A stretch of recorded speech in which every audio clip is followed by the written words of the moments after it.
Baik, pada pertemuan kali ini kita akan mendiskusikan tentang kitab tafsir Bahrul Muhit karya Abu Hayyan. Nah, sebelum kita mendiskusikan materi kita, terlebih dahulu kita membaca suratul Fatihah. Kita hadiahkan kepada guru-guru kita, terutama guru-guru kita yang telah mendahului kita. Dan juga kita hadiahkan kepada mu'alif kitab, yakni Syekh Abu Hayyan ya. Semoga kita mendapatkan keberkahannya. Dan juga kita hadiahkan kepada keluarga kita yang telah mendahului kita. Selain itu, semoga dengan pembacaan suratul Fatihah, adik-adik semua beserta keluarga selalu diberikan kesehatan dan dalam lindungan Allah Subhanahu wa Ta'ala. Apa yang menjadi hajatnya diberikan kemudahan, kelancaran, terutama hajatnya adik-adik ya, hajat belajar menghafalnya, diberikan kemudahan, kelancaran, keberkahan, dan manfaat.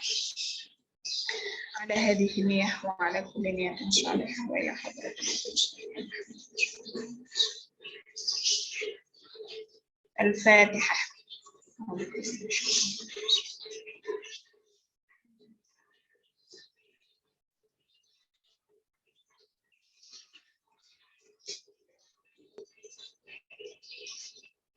Amin amin ya rabbal alamin. Oke, lanjut ya. Karena video sudah saya share, kita langsung diskusi saja. Saya persilahkan kepada adik-adik semua. Barangkali ada hal-hal yang ingin ditanyakan atau ada yang belum dipahami. Monggo.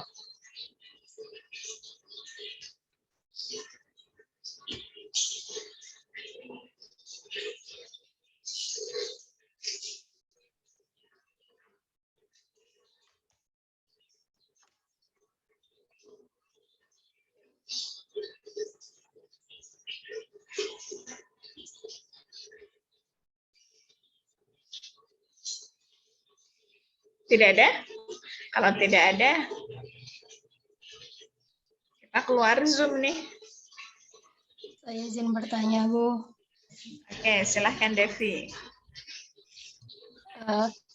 Minta contoh dari ayat untuk aliran kalam Abu Hayyan, Ibu. Oke, aliran kalam Abu Hayyan ya. Iya, Bu. Baru di dalam tafsir Bahrul Muhit ini, Bu, ada riwayat Israiliyatnya atau tidak, Bu? Ya, Bu, Ada makasih. Israiliyatnya atau tidak? Oke, terima kasih banyak. Ada lagi?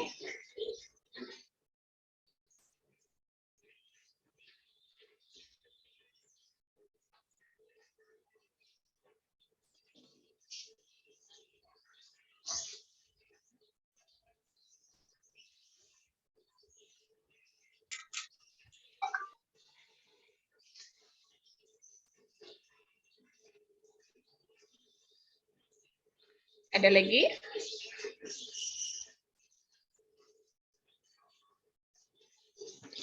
Ibu izin bertanya. Oke, silahkan Ade Nur Rizka. Kan tadi kan sempat ngedengar, cuma belum mengerti aja dari yang muqaddimah ini karya Abu Hayyan yang tafsir ini. Jadi yang beliau memotivasi menjadikan kitab tersebut, Bu. Maksudnya belum mengerti gitu, belum gitu, Bu. Mohon penjelasannya kembali. Terima kasih. Oke, terima kasih banyak Ade Nur Rizka. Ada lagi?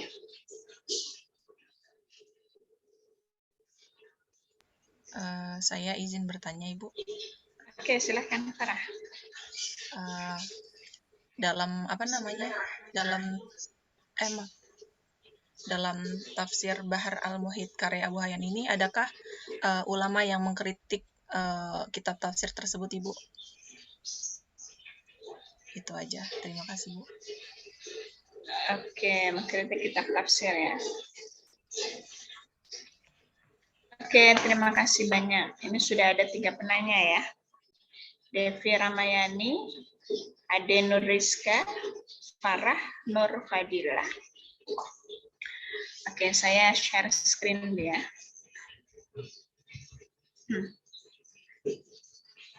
Baik, seperti yang sudah saya sampaikan ya di video. Sebentar, kita lihat di awal. Ya, jadi kitab tafsirnya Al-Bahrul Muhit ya, fit tafsir. Siapa pengarangnya? Muhammad bin Yusuf Asy-Syahir bi Abi Hayyan ya. Al-Andalusi Al-Gharnati. Beliau memang lahir di Andalus ya. Andalus.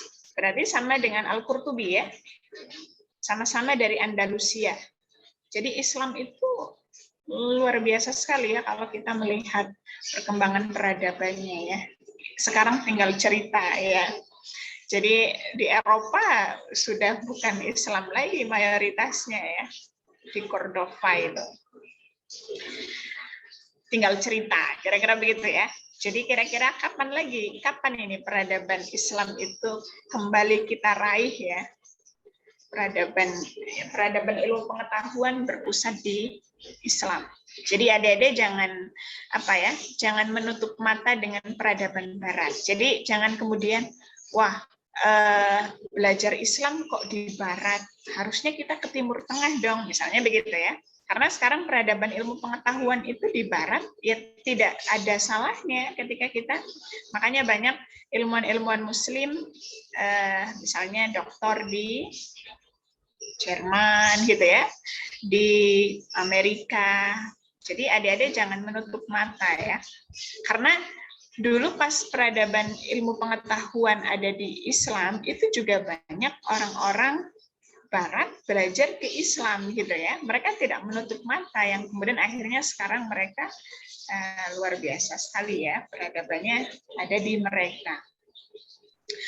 Oke, jadi ini salah satu mufassir yang berasal dari Andalusia, ya, sama dengan kitab Al-Jami' li Ahkamil Quran karya Imam Al-Qurtubi. Oke, saya langsung pada pertanyaan dari Devi Ramayani ya, tentang Israiliyat misalnya.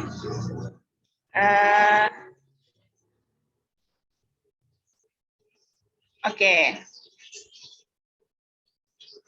Mengenai tentang, misalnya supaya kita bisa membandingkan ya, Imam Al-Qurtubi kan kemarin ketika menafsirkan fa'azallahuma syaitanu anha fa'akhrajahuma mimma kana fi dan seterusnya ya.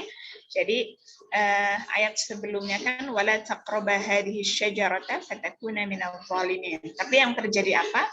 Ya karena rayuan iblis yang kemudian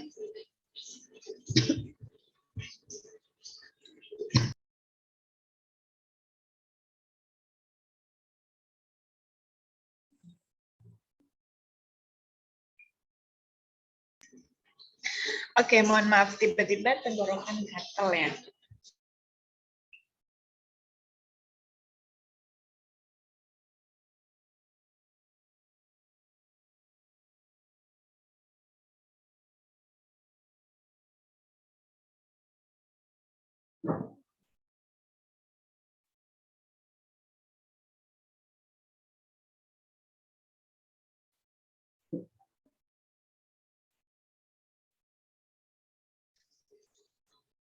Oke, mohon maaf ya. Jadi ayat sebelumnya kan wala taqraba hadhihi syajarata fatakuna minadh dhalimin. Yang kemudian ayat berikutnya fa'azallahuma syaitanu anha. Karena rayuan setan dalam hal ini iblis yang kemudian Hawa dan Adam memakan buah yang dilarang oleh Allah, yang kemudian akhirnya diturunkanlah keduanya dari surga gitu ya. Oke, coba kita lihat di ayat ini. Kalau kemarin kita belajar tafsir Al-Jami' li Ahkamil Quran didapati ada Israiliyat, apakah di ayat ini ada? Kira-kira begitu ya. Nah, Coba kita lihat di sini ya. Wa fi kaifiyati tawassuli iblis ila igwaihima hatta akala minasyajarah aqawil, gitu ya. Jadi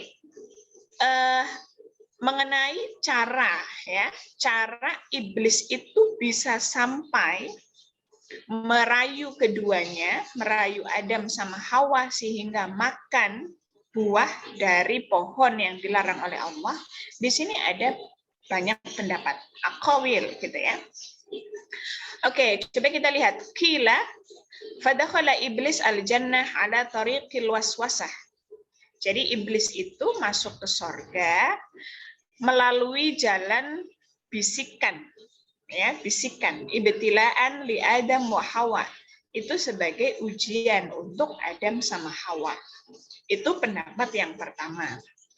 Ada juga wakila dakhala fi jawfil hayah. Ada juga yang mengatakan bahwa iblis itu masuk ke sorga melalui perut ular, seperti yang di Al-Qurtubi kemarin ya. Itu ada yang mengatakan seperti itu. Wakila, ada pendapat lagi, lam yadkhul iblis al-jannah. Jadi iblis itu tidak masuk ke sorga. Tetapi iblis ini memanggil ya, yadnu minas sama. Jadi iblis itu dari tempat yang berbeda. Kemudian iblis itu merayu Adam sama Hawa dengan memanggil-manggil dari langit. Kira-kira begitu ya. Itu ada pendapat seperti itu. Wakila, ada juga yang mengatakan qama indal bab. Jadi iblis itu berdiri di pintu sorga ya. Kemudian karena iblis nggak bisa masuk, jadi iblis itu berdiri di pintu dan memanggil-manggil ya, memanggil-manggil atau merayu Adam sama Hawa, tapi tidak masuk, tapi di pintu gitu ya. Nah pendapat yang ketiga itu iblis itu tidak masuk ke sorga, tapi iblis ini punya kemampuan ya. Punya kemampuan yang kemudian kemampuan ini iblis itu bisa merayu Adam sama Hawa sebagai ujian ya, ujian untuk Adam dan keturunan-keturunannya. Sebagaimana dalam hadis Nabi bahwa syaitan itu mengalir dalam tubuhnya anak Adam sebagaimana mengalirnya darah. Gitu ya. Jadi setan itu mengalir dalam tubuh kita sebagaimana mengalirnya darah. Itu setan ya. Jadi dia bisa merayu kita ya. Makanya di surah An-Nas kan alladzi yuwaswisu fi sudurin nas gitu ya, minal jinnati wan nas.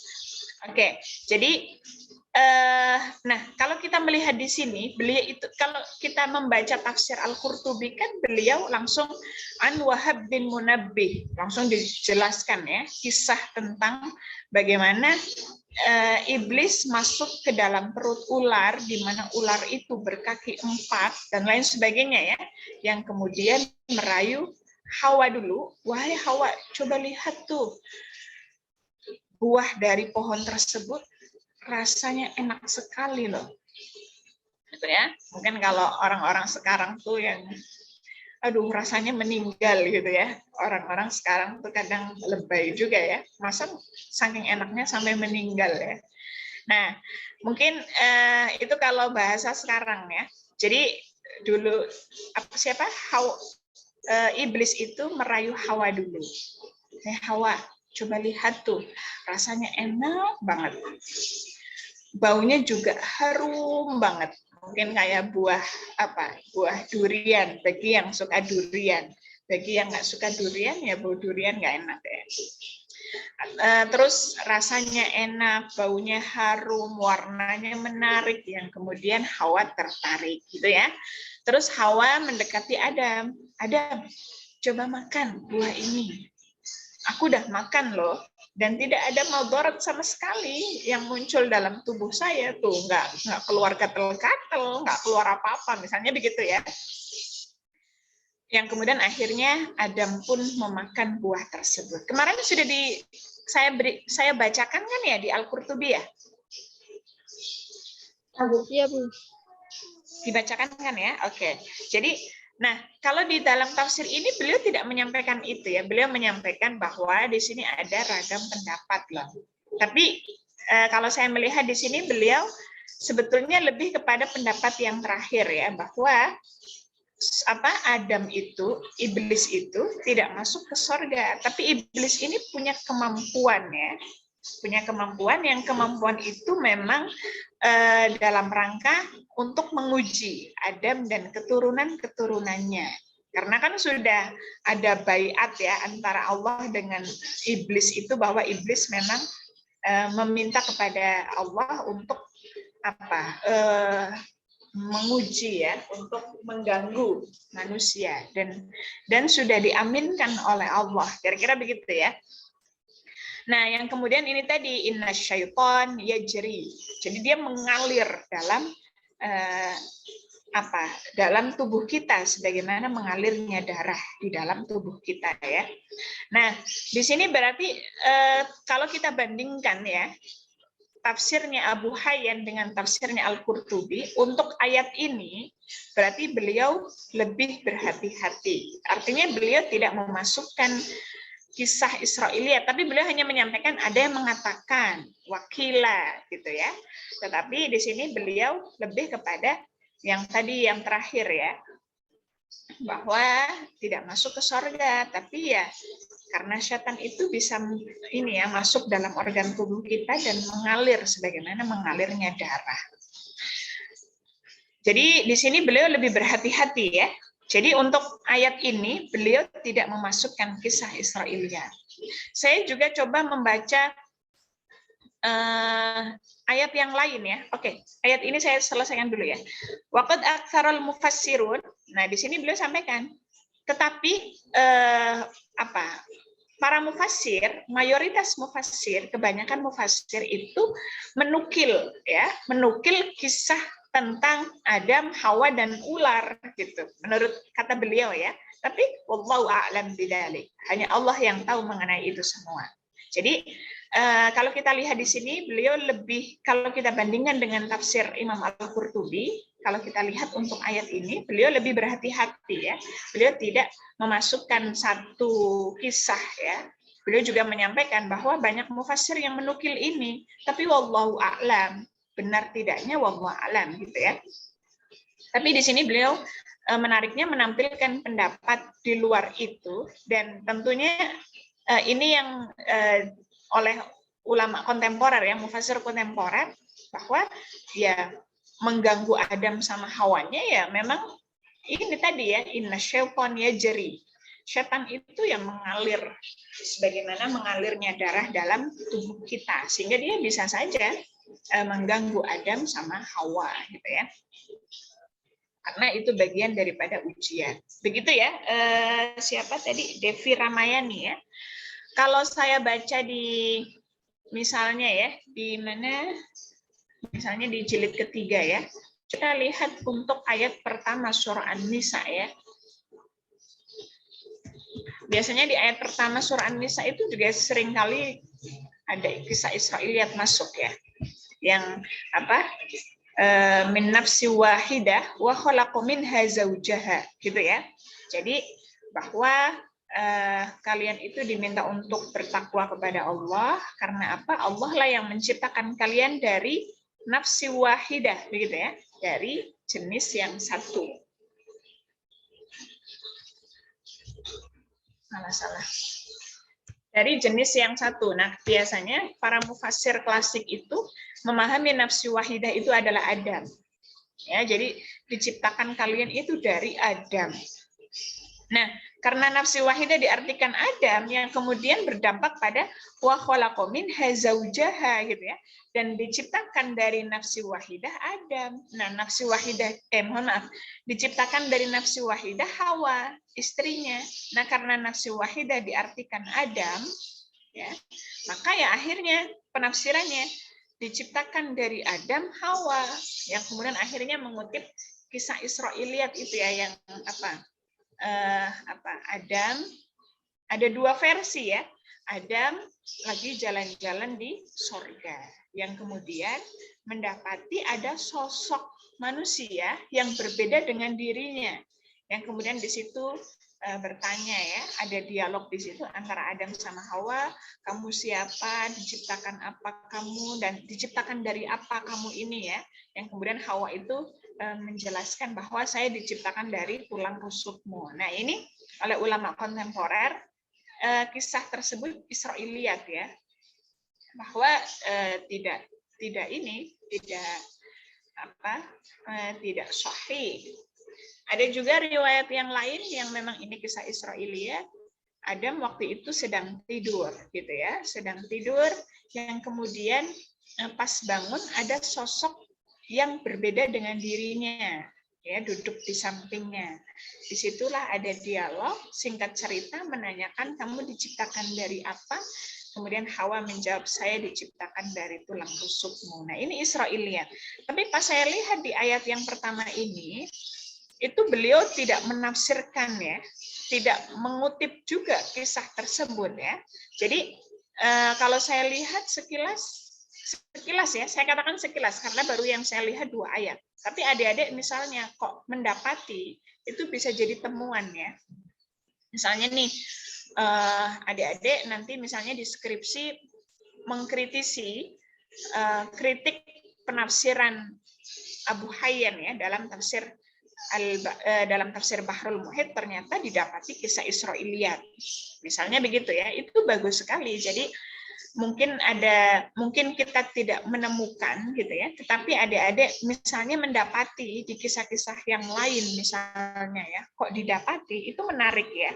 Misalnya kayak Imam At-Tabari yang dalam tafsir Jami'ul Bayan an Ta'wili Ayil Quran itu juga ternyata pas di surah Yusuf memang beliau tidak banyak mengutip Israiliyat ya, tetapi ternyata ada tuh disertasi ya, melakukan penelitian bahwa didapati kisah Israiliyat dalam tafsir At-Tabari.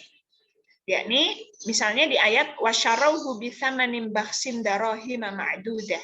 Itu loh yang Nabi Yusuf kan dibuang ke sumur yang kemudian ditemukan oleh orang yang sedang berjalan kaki ya, terus ditemukan, yang kemudian dijual dengan harga beberapa dirham. Kan di ayat Al-Qur'annya begitu saja ya, wasyarauhu bitsamanin bakhsin darahima ma'dudah. Darahima hanya menyebutkan dijual dengan harga beberapa dirham. Nah, di situ Imam At-Tabari mengutip Israiliyat bahwa harganya adalah 20 dirham. Nah, yang seperti itu nanti misalnya saya sampaikan untuk melihat 2 ayat ini memang tidak didapati Israiliyat, tapi bisa jadi di ayat yang lain misalnya adik-adik menemukan, berarti bisa dijadikan sebagai sebuah penelitian ya, mengkritisi bahwa ada kisah Israiliyat dalam tafsir Bahrul Muhit. Tapi sependek yang saya baca dari 2 ayat ini, kalau kita bandingkan dengan tafsir sebelumnya, yakni Al-Qurtubi, tentu ini lebih berhati-hati. Artinya tidak memasukkan kisah Israiliyat. Begitu Devi ya? Oke, ini untuk Israiliyat. Tentu ini menjadi kelebihan ya. Kelebihan ketika dibanding dengan mufasir sebelumnya. Oke, kalau melihat aliran kalam ya, oke, coba kita lihat di ayat misalnya ya, di jilid 2 misalnya. Saya tadi baca di halaman 751. Oke, di akhir surah, sebelum akhir surah Al-Baqarah, ya, itu kan ada yaghfiru liman yasha wa yu'adzibu man yasha ya. Jadi Allah mengampuni orang yang dikehendaki dan menyiksa orang yang dikehendaki. Nah, dikehendaki ini gimana? Ini kan juga termasuk diskusi aliran kalam ya. Diskusi aliran kalam. Kalau orang Jabariyah ya misalnya orang masuk Islam dengan orang yang artinya orang muslim maupun orang non muslim, kalau orang Jabariyah itu semuanya sudah ditentukan oleh Allah. gitu ya. Kalau orang Jabariyah itu seperti itu. Jadi dia muslim, dia non muslim, ya sudah takdir, kira-kira begitu ya. Tapi kan kalau Sunni tidak bisa. Dia muslim, dia tidak muslim itu sudah takdir, nggak bisa. Ya, jadi itu bukan ditentukan oleh Allah. Ya memang ada ketentuan dari Allah, tetapi pastinya ada sumbangsih dari kita, gitu ya. Jadi begini, kalau kita berbicara takdir misalnya ya, takdir dia muslim, dia non muslim, seperti yang sebelumnya saya katakan ya, bahwa memang sudah ditentukan oleh Allah, ya. Tetapi di sini bukan berarti pure semuanya ditentukan oleh Allah, tidak. Artinya begini, Allah kan sudah menurunkan nabi yang membawa risalah, ya. Kemudian sudah sudah menurunkan wahyu, ya, yang berupa Al-Qur'an sebagai kitab suci. Allah juga sudah memberikan akal kepada manusia. Allah juga sudah membentangkan alam semesta yang sangat luar biasa sekali ya. Nah, ketika Allah sudah memberikan fasilitas itu semua, berarti kan ini semuanya sudah diberikan oleh Allah ya. Kemudian kok misalnya ada orang masih dengan kekufurannya, tentunya ya bukan takdir, kira-kira begitu ya. Artinya harus ada usaha kita. Kita sudah dikasih akal, ya tentunya kita manfaatkan akal itu untuk memikirkan apa yang terbentang dalam alam semesta. Kita coba memikirkan isi daripada kandungan Al-Quran, dan lain sebagainya ya. Jadi orang muslim ataupun non-muslim itu bukan takdir. Ya, harus ada usaha kita. Kan Allah sudah memberikan, kira-kira begitu ya. Jadi kalau kaum Jabariyah itu mengatakan semuanya sudah takdir. Orang masuk neraka, masuk surga ya takdir. Nah, ini yang kemudian kelompok yang sangat kontra dengan Jabariyah adalah Mu'tazilah gitu ya. Mu'tazilah itu kebalikannya. Semuanya pure ciptaan manusia. Jadi manusia bisa begini, manusia melakukan begini, itu semuanya murni ciptaan manusia. Jadi manusia bisa beragama Islam, manusia bisa berbuat baik, itu murni ciptaan manusia. Jadi kebalikannya ya, Jabariyah itu kebalikannya Mu'tazilah. Tapi kalau Sunni itu di tengah-tengah ya, Sunni itu di tengah. Artinya Allah memang menciptakan perbuatan manusia, tetapi di sisi lain ada kontribusi kita. Seperti yang tadi itu ya, kita beragama Islam, ataupun ada orang lain beragama non-Muslim, itu ya karena di sisi lain Allah sudah memberikan fasilitas, ya, tetapi kemudian harus ada sumbangsih manusia, gitu ya. Tapi kalau Mu'tazilah enggak, Mu'tazilah pure ciptaan manusia. Oke, kalau kita lihat yaghfiru liman yasha wa yu'adzibu man yasha, Allah mengampuni orang yang dikehendaki dan Allah menyiksa orang yang dikehendaki. Kita coba lihat ya. Az-Zamakhsyari, di sini beliau mengutip Zamakhsyari karena di sini yang mendiskusikan aspek ini adalah Mu'tazilah. Fa yaghfiru liman yasha, Allah mengampuni orang yang dikehendaki, kata Az-Zamakhsyari, ya untuk orang yang bitaubah ya. Bitaubah mimma azhara minhu. Ya. Jadi Allah mengampuni orang yang dikehendaki adalah mereka yang melakukan taubat, ya. Taubat. Sementara wa yu'adzibu may yasha, Allah menyiksa orang yang dikehendaki adalah orang yang memang dia itu bil isror, artinya dia itu bersikeras selalu melakukan kemaksiatan gitu ya. Dia muslim misalnya ya, tapi dia lebih banyak melakukan kemaksiatan. Maka wa yu'adzibu, maka Allah akan menyiksa orang tersebut gitu ya. Orang yang istaujaba al-uqubah bil israr. Jadi dia bersikeras untuk selalu melakukan kemaksiatan yang kemudian masuk kategori wa yu'adzibu may yasha. Ini menurut Zamakhsyari gitu ya. Zamakhsyari ya memang rasional. Ya orang yang mendapat ampunan ya mereka yang bertaubat. gitu ya. Nah, kalau mereka yang melakukan kemaksiatan, ya sudah masuk neraka gitu ya. Makanya Mu'tazilah itu ada al-manzilah bainal manzilatain. Jadi meskipun dia orang muslim, kalau dia melakukan kemaksiatan, ya dia nggak bakal masuk surga. Dia ada di tengah-tengah antara surga dan neraka. Tentunya ya siksaannya ya tidak separah di neraka, kira-kira begitu ya. Karena dia posisinya di tengah-tengah. Tapi tidak seenak seperti di surga, kira-kira begitu ya. Karena dia posisinya di al-manzilah bainal manzilatain. Itu menurut Az-Zamakhsyari, mewakili Mu'tazilah. Tapi coba kita lihat wa ahlus sunnah yaqulun, tapi orang-orang ahlus sunnah itu memahaminya innal ghufran, ampunan Allah ya. Sesungguhnya ampunan itu qad yakunu minallahi ta'ala. Jadi ampunan Allah ini liman mata musirran 'alal ma'siyati. Jadi ampunan yang diberikan oleh Allah ini itu jadi yaghfiru liman yasha wa yu'adzibu man yasha ini dipahami oleh orang-orang Ahlus Sunnah ya, bahwa ampunan yang diberikan oleh Allah ini diberikan kepada orang yang mati tapi dia melakukan kemaksiatan gitu ya.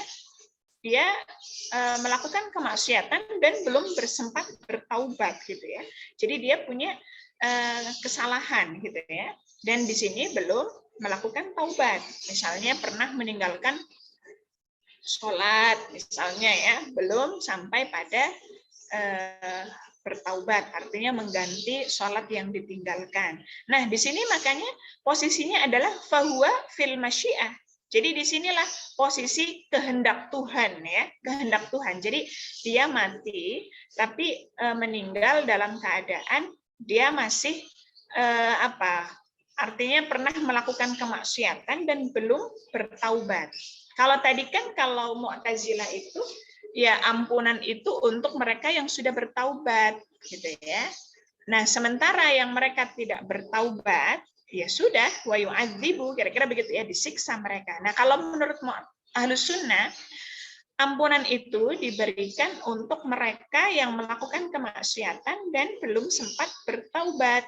Nah, disinilah posisinya fahuwa fil masyiah ya. Jadi masyiah ini ya kehendak Tuhan ya. Insya'a ghufira, kalau Allah menghendaki ya akan diampuni. Tapi kalau Allah menghendakinya disiksa ya disiksa. Kira-kira begitu ya. Maka beliau mengutip ayat yang lain, merujuk ke ayat yang lain. Innallaha la yaghfiru ayyushraka bihi wa yaghfiru ma duna dzalika liman yasha. Karena menurut Ahlussunnah itu orang yang melakukan maksiat dan belum bersempat bertaubat ya, itu apakah mereka mendapatkan ampunan? Nah, kalau menurut Ahlussunnah bisa jadi gitu ya, mereka mendapatkan ampunan karena di ayat yang lain di surah An-Nisa ya, sesungguhnya Allah itu tidak mengampuni dosa syirik. Jadi yang tidak diampuni itu hanya dosa syirik. Sementara wa yaghfiru ma duna dzalika. Sementara Allah mengampuni dosa selain syirik. Kira-kira begitu ya. Bagi orang-orang yang dikehendaki. Ini yang membedakan Ahlus Sunnah dengan Mu'tazilah. Dan kalau kita lihat, beliau lebih kepada Ahlus Sunnah ya. Kalau kita lihat di ayat yang lain juga sama ya. Misalnya di ayat yang lain, saya tadi coba baca di jilid 3 misalnya di halaman di halaman 339.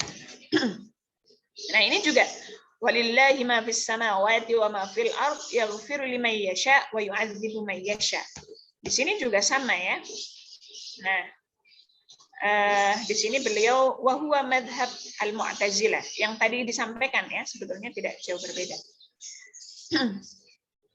Jadi di sini ya waqala Az-Zamakhsyari yaghfiru liman yasha bitaubah wa la yasha'u ay yaghfira illa lit-taibin. Jadi ampunan itu ya hanya untuk orang-orang yang bertaubat gitu ya. Sementara orang yang tidak sempat bertaubat ya masuk ya artinya disiksa, maka dia masuk ke al-manzilah bainal manzilatain. Tapi kalau wa madhhabu Ahlus Sunnah berbeda dengan Ahlus Sunnah. Jadi yaghfiru liman yasha wa in mata musirran ala kabira ghairu ta'ib minha. Jadi orang tersebut itu meninggal tapi dia masih melakukan apa ya? Dia punya tanggungan. Artinya dia dalam hidupnya itu sudah melakukan kemaksiatan, belum sempat bertaubat. Maka ampunan itu diperuntukkan untuk orang tersebut ya. Wallahu ghafurur rahim. Kira-kira begitu ya. Ini yang membedakan Mu'tazilah dengan Sunni gitu ya. Dan beliau ini lebih kepada Ahlus Sunnah wal Jamaah. Sunni ya. Begitu Devi ya. Untuk aliran kalam ya. Ya Bu, terima kasih Bu. Oke, sama-sama lanjut ya. Untuk Adenur tadi menanyakan tentang motivasi ya. Coba kita lihat di iya. Ini saya kasih halaman ya. Oh, di halaman 53 ya. Coba kita lihat.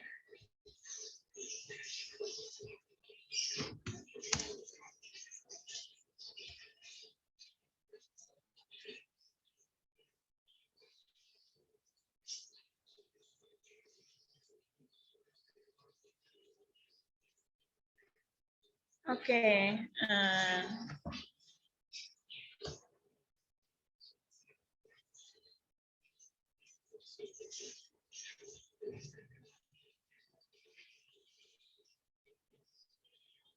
Oke, di video saja ya. Ini walau boleh.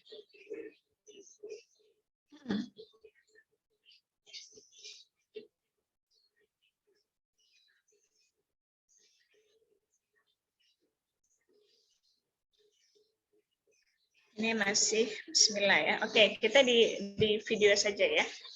Oke, di video itu ada ghayatuhu ya. Jadi tujuan ya. Tujuan Imam Abu Hayyan menafsirkan apa? Bahrul Muhit ya. Kana yaqulu rahimahullah ghayati thalathatu asya. Ya, jadi yang memotivasi beliau, jadi tidak seperti tafsir Al-Kasyaf karena permintaan murid-muridnya, gitu ya. Kalau di sini ini yang menjadi motivasi beliau menuliskan sebuah kitab tafsir karena berangkat dari diri sendiri ya.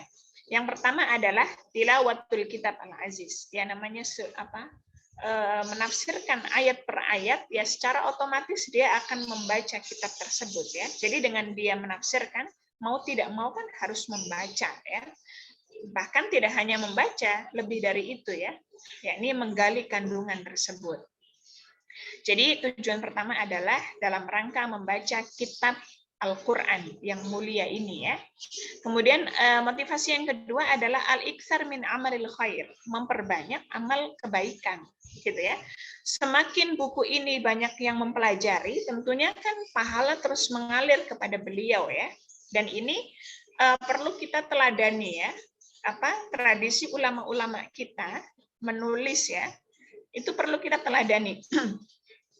Jadi kalau adik-adik semua ingin dikenang oleh sejarah, maka menulislah. Kan ada pernyataan seperti itu ya. Jadi Imam Abu Hayyan ini bisa tetap dikenang atau bisa tetap dikenal oleh generasi kita ini yang abad 21 ya karena beliau menulis gitu ya. Jadi kalau adik-adik ingin terus dikenal oleh generasi-generasi berikutnya meskipun kita sudah tidak ada, maka menulislah. Kira-kira begitu ya. Jadi itu bagian daripada al-iktsar min amalil khair. Jadi kalau kitab ini terus dipelajari oleh generasi-generasi berikutnya, tentunya itu menjadi amal jariyah ya, ilmu yang bermanfaat. Yang tentunya terus mengalir kepada sang muallifnya, ya ini dalam hal ini adalah Abu Hayyan, gitu ya. Jadi tujuan yang kedua adalah al-iktsar min amalil khair, dan ini diikuti oleh ulama-ulama kita selanjutnya ya, seperti Profesor Quraisy Shihab. Beliau menuliskan sebuah karya tafsir dan itu sangat bermanfaat sekali untuk kita semua ya. Kita ingin menggali, kita ingin mempelajari satu ayat ini maksudnya apa ya, kita tinggal membaca kitab tafsir beliau. Nah ini kan bagian daripada al-iktsar min amalil khair, memperbanyak perbuatan baik, kira-kira begitu ya. Oke, kemudian yang ketiga adalah an-nafsu al-afifah, yakni apa? Supaya jiwa ini terjaga. Jadi begini, apa ya? Seorang mufassir itu kan pastinya, saya belum ke mufassir ya. Kalau kita melihat ayat Al-Qur'an itu kan kandungannya sangat komprehensif. Ada ayat tentang akhlak, ya. Ada ayat tentang tauhid, ada ayat tentang ilmu pengetahuan, ada ayat tentang fikih dan lain sebagainya. Nah, ketika kita misalnya menggali kandungan tersebut, ya, misalnya ayat tentang perintah untuk berzikir, misalnya ya tentang akhlak. Kemudian kita menggali kandungan itu, ya, menggali kandungan tersebut bahkan sampai pada menghimbau, ya, menghimbau untuk agar selalu berzikir sebagaimana yang diperintahkan oleh Allah di dalam kitab tafsir ini, begitu ya. Nah, ketika sang mufasir ini menafsirkan ayat-ayat Al-Qur'an tersebut, tentunya itu menjadi apa ya? Menjadi alat untuk ngerem, ya. Artinya begini, misalnya kayak seorang guru atau para dai, ya. Para dai dia mengajak audiensnya untuk bertaubat kepada Allah, untuk berbuat baik, untuk bersedekah. Tapi kalau dirinya tidak suka bersedekah, tentunya kan dicibir orang, ya. Betul tidak? Jadi dia mengajak orang untuk selalu berbuat baik, tapi kalau dirinya tidak berbuat baik, ya tentunya dai yang seperti itu kan ya pasti akan diomong orang, ya. Bahkan di dalam ayat Al-Qur'an juga disebutkan, ya, bahwa antakulu ma la taf'alun itu sangat berbahaya sekali dan Allah akan melaknatnya. Kamu mengucapkan tapi kamu tidak berbuat sebagaimana apa yang kamu ucapkan. Maka ancaman Allah adalah Allah akan memberikan laknat kepada orang tersebut, ya. Antakulu ma la taf'alun. Kan di dalam ayat Al-Qur'an seperti itu. Nah, makanya di sini tujuan beliau adalah an-nafsu al-afifah. Supaya jiwa ini terjaga, karena dengan kita menggali kandungan itu, terus kita mengungkap apa yang sebetulnya dihimbau oleh Allah, gitu ya, diperintahkan untuk berzikir, diperintahkan untuk berbuat baik dan lain sebagainya, ya. Bagaimana kita harus berbuat baik kepada orang-orang di sekitaran kita, misalnya ketika menafsirkan abasa wa tawalla, gitu ya, jangan bermuka masam terhadap itu yang Abdullah ibnu Umi Maktum, ya, karena memang beliau tidak melihat pada saat itu Nabi Muhammad fokus pada para pembesar-pembesar kafir Quraisy, gitu ya, yang kemudian Nabi tidak menghiraukan Abdullah ibnu Umi Maktum, gitu ya. Abdullah ibnu Umi Maktum ini ingin bertanya kepada Nabi mengenai Islam, gitu ya, mengenai ajaran-ajaran Islam, tapi pada saat itu Nabi sedang fokus dengan para pembesar kafir Quraisy, gitu ya, yang kemudian muka Nabi itu masam, ya, artinya menghiraukan Abdullah ibnu Umi Maktum, ditegurlah oleh Allah, gitu ya, abasa wa tawalla, ya, janganlah kamu ini bermuka masam dan berpaling dengan orang-orang yang seperti Abdullah ibnu Umi Maktum yang punya kekurangan, yakni disabilitas tunanetra. Nah, di sini kan berarti ada apa? Ada akhlak, ya, ada nilai bahwa kita ini harus berbuat baik terhadap misalnya disabilitas yang memang mereka punya kekurangan, misalnya di aspek disabilitas tunanetra, misalnya begitu, ya. Jadi dengan kita menggali kandungan itu salah satu cara untuk kita lebih menjaga diri, ya.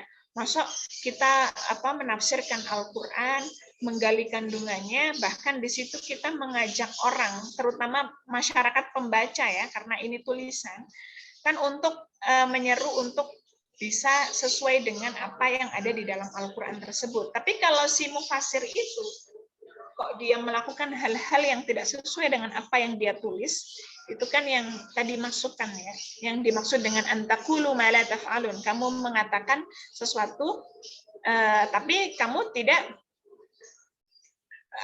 berbuat, maka itu ancaman dari Allah. Maka Allah akan memberikan laknat, ya, kepada orang-orang tersebut yang mengatakan tapi tidak bisa mengaplikasikan. Kira-kira begitu, ya. Jadi sebetulnya beban para dai, beban guru itu cukup berat ya. Jadi harusnya apa yang dia ucapkan itu ya dia praktekkan dulu dalam dirinya. Kira-kira begitu ya. Kalau dia tidak mempraktekkan, dia menyuruh orang untuk bersedekah, tapi dirinya sendiri tidak bersedekah, itu masuk kategori laknat Allah. Kira-kira begitu ya. Jadi an-nafsu al-afifah. Jadi dalam rangka untuk agar jiwa ini lebih terjaga dengan apa? Ya beliau menggali kandungan ayat Al-Qur'an itu. Begitu Dek, Ade Nur, bisa diterima ya jawaban saya?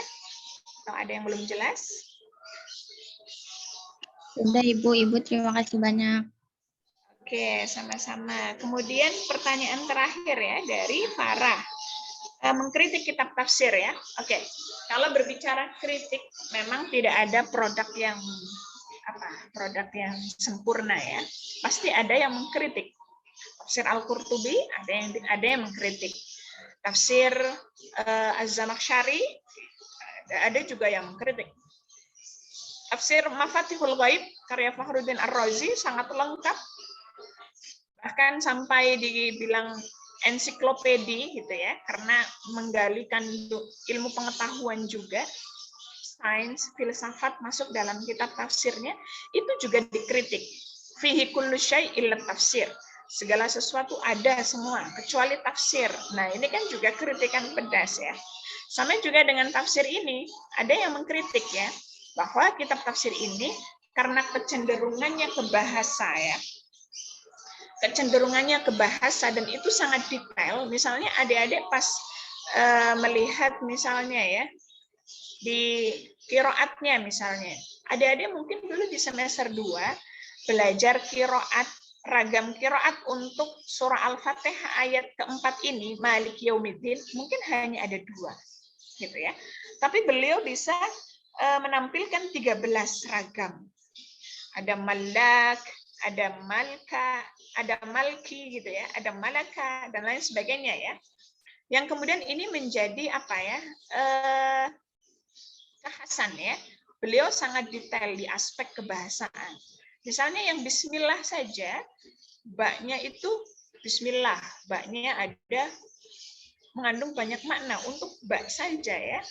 Itu ada ilsaq, ada isti'anah, ada qasam, ada sabab. Misalnya sabab. Fabidzulmin minalladzina hadu haramna. Sebab. Nah, adik-adik kalau nerjemah juga harus memahami makna ya. Jadi fabidzulmin, nah di sini mengandung makna sebab. Sebab kezaliman orang-orang Yahudi, haramna, maka kami haramkan. Nah, begitu ya. Nah, di sini baknya di sini mengandung sebab. Tapi beda dengan dzabahtu bisikin. Saya memotong atau menyembelih ya dengan dibantu oleh pisau gitu ya. Ini mengandung baknya mengandung isti'anah. Jadi bukan sebab lagi, bukan saya memotong dengan sebab. Nah, ini kan nggak nyambung ya. Jadi orang menerjemahkan juga harus memahami betul makna yang terkandung dalam kata tersebut gitu ya. Nah, kalau kita lihat Abu Hayyan itu sangat detail di aspek kebahasaan ya. Sangat detail. Dan ini yang menjadi kritikan ya, bahwa kitab tafsir Abu Hayyan ini lebih tepat seperti buku bahasa.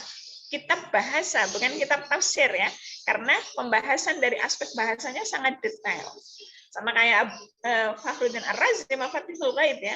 Kitab tafsirnya seperti ensiklopedi. Oke, ensiklopedi mungkin kelebihan ya. Tapi ada yang mengatakan fihi kullu syai' illa tafsir, segala sesuatu ada kecuali tafsir. Nah, ini kan karena mungkin beliau banyak menggali ilmu pengetahuan, aspek-aspek kajian filsafat dan lain sebagainya ya, yang kemudian karena itu lebih mendominasi, yang kemudian akhirnya muncullah kritikan fihi kullu syai' illa tafsir. Segala sesuatu ada kecuali tafsir. Padahal kalau kita lihat juga beliau melakukan analisa munasabah, sabab nuzul dan lain sebagainya. Tapi aspek itu tidak terlalu menonjol, tidak banyak gitu ya. Jadi dari 22 jilid itu pembahasan yang lebih banyak tuh aspek-aspek falsafinya, ilmu pengetahuannya dan lain sebagainya ya, sainsnya, yang kemudian muncullah pernyataan fihi kullu syai'in illa tafsir. Sama juga dengan ini. Karena terlalu sangat detail di aspek bahasa sehingga kemudian ini kitab ini lebih tepat kitab bahasa. Jadi aplikasi bahasa untuk ayat Al-Qur'an. Kira-kira begitu ya. Tapi di sisi lain juga menjadi kelebihan ya. Jadi satu sisi kekurangan. Kelebihannya tentunya kita misalnya nih adik-adik nanti ketika menulis skripsi misalnya ya, akan tentunya kan menafsirkan ayat per ayat. Nah, ketika adik-adik misalnya diminta oleh pembimbing, oh ayat ini harusnya digali dulu aspek kebahasaannya. Misalnya begitu ya, baru menggali aspek yang lain. Nah, adik-adik untuk aspek kebahasaan bisa merujuk pada kitab-kitab tafsir yang memang kecenderungannya bahasa. Tafsir Bahrul Muhit karya Abu Hayyan ini bisa menjadi salah satu rujukan untuk melihat atau untuk menafsirkan ayat-ayat dengan nuansa kebahasaan. Nah ini kan berarti menjadi rahmat ya untuk kita. Terlepas memang kecenderungan kebahasaan ini karena terlalu mendominasi yang kemudian seperti kitab bahasa bukan kitab tafsir misalnya begitu ya. Ya. Pastinya karena produk manusia ya. Ilmu manusia itu kan terbatas ya. Ilmu manusia itu sangat terbatas. Jadi kadang sang mufasir ini ya ada pengaruh dari kemampuan sang mufasir itu ya. Seperti Abu Hayyan karena keahliannya di bidang bahasa yang menyuguhkan penafsiran itu dengan nuansa bahasa. Berbeda dengan Al-Qurtubi, keahlian beliau itu adalah fikih, ya kitab tafsir itu disuguhkan dengan nuansa fikih. Lagi-lagi karena ilmu manusia itu kan terbatas ya. Ilmu manusia itu terbatas. Dalam surah Al-Kahfi juga disampaikan ya, apa itu? Qul law kana al-bahru midadan li kalimati rabbi lanafidal bahru qabla an tanfada kalimatu rabbi walau ji'na bimithlihi madada. Kan disampaikan seperti itu ya. Jadi kalau diibaratkan ya, kalau lautan itu adalah tinta ya, tinta yang menulis kalimat Tuhan, maka ya apa deh? Lana fidal bahru ya, qabla an tanfada kalimatu rabbi walau ji'na bimithlihi madada. Jadi ketika lautan itu diibaratkan menjadi tinta dan tinta itu menulis kalimat-kalimat Allah, ya lautan itu sudah habis, tinta itu sudah habis, tapi ilmu Allah masih banyak. Kira-kira begitu ya. Itu saking kayanya ilmu Allah. Nah, sementara ini berusaha mengungkap kalam Allah ya. Al-Qur'an itu kan kalamullah ya. Sementara kalamullah artinya ilmu Allah itu sangat luas. Kalau diibaratkan lautan itu adalah tinta yang menulis ilmu-ilmu Allah, maka lautan itu yang berisikan tinta sudah habis, tintanya sudah habis, tapi kalimat Allah atau ilmu Allah masih banyak. Nah ini yang saya katakan ya, bahwa ilmu Allah sangat luas, sementara ilmu manusia sangat kecil gitu ya, sangat sedikit gitu ya, sangat sedikit, sehingga ya wajar saja karena ini tafsir itu produk manusia ya, tentunya ya kadang mufasir itu kecenderungannya bahasa, kecenderungannya fikih, kecenderungannya filsafat. Karena memang itu tadi, ilmu manusia itu terbatas, sementara ilmu Allah sangat luas. Kira-kira begitu ya, sehingga ya kitab tafsir tentunya tidak menutup kemungkinan pasti ada kekurangan, terlebih memang juga ada kelebihannya, luar biasa sekali ya. Kalau kita lihat dalam konteks Indonesia kan belum ada tafsir perempuan, mufasir perempuan ya, yang menulis 30 juz ya. Kita kalau adik-adik nanti di semester 5 belajar tafsir Nusantara, mulai dari Abdul Rauf As-Singkili, itu laki-laki.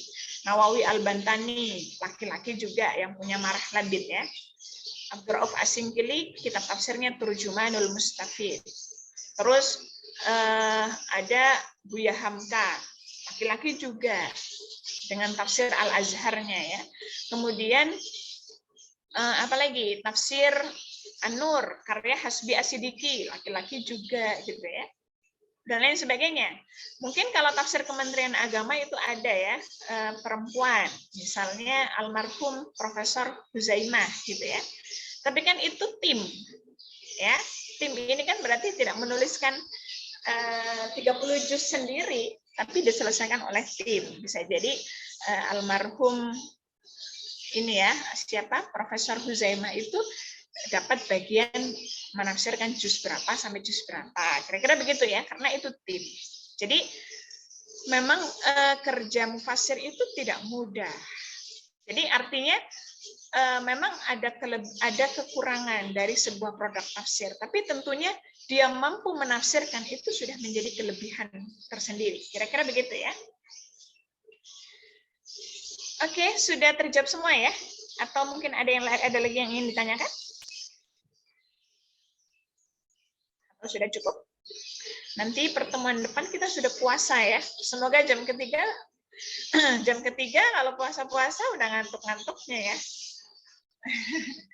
Kalau tahun-tahun kemarin puasa kita libur, nah hari ini, tahun ini kita puasa masih kuliah ya. Kalau sekarang puasa masih bisa nyemil, ngantuk bisa sambil ngopi. Nah, minggu depan sudah tidak bisa ya. Semoga adik-adik sehat selalu, semangat selalu ya. Oke, karena sudah tidak ada lagi yang bertanya, kita cukupkan pertemuan kita pada hari ini. Insya Allah kita akan bertemu kembali mendiskusikan materi berikutnya di hari Selasa depan ya. Kurang lebihnya saya mohon maaf yang sebesar-besarnya. Semoga adik-adik bisa mengambil beristifadah ya terhadap karya-karya tafsir, karena adik-adik inilah yang menjadi calon-calon mufassir ya, calon-calon mufassir ya, generasi mufassir masa depan. Karena tafsir itu akan terus harus digali ya. Jadi meskipun sudah ada tafsir Al-Misbah misalnya, ada tafsir Kementerian Agama, tentunya tidak menjamin tafsir itu bisa merespon permasalahan mendatang. Nah, adik-adik inilah yang menjadi generasi penerusnya ya. Amin amin Allahumma amin. Kurang lebihnya saya mohon maaf yang sebesar-besarnya. Wassalamualaikum warahmatullahi wabarakatuh. Assalamualaikum warahmatullahi wabarakatuh. Terima kasih Ibu. Oke, sama-sama. Selamat beristirahat.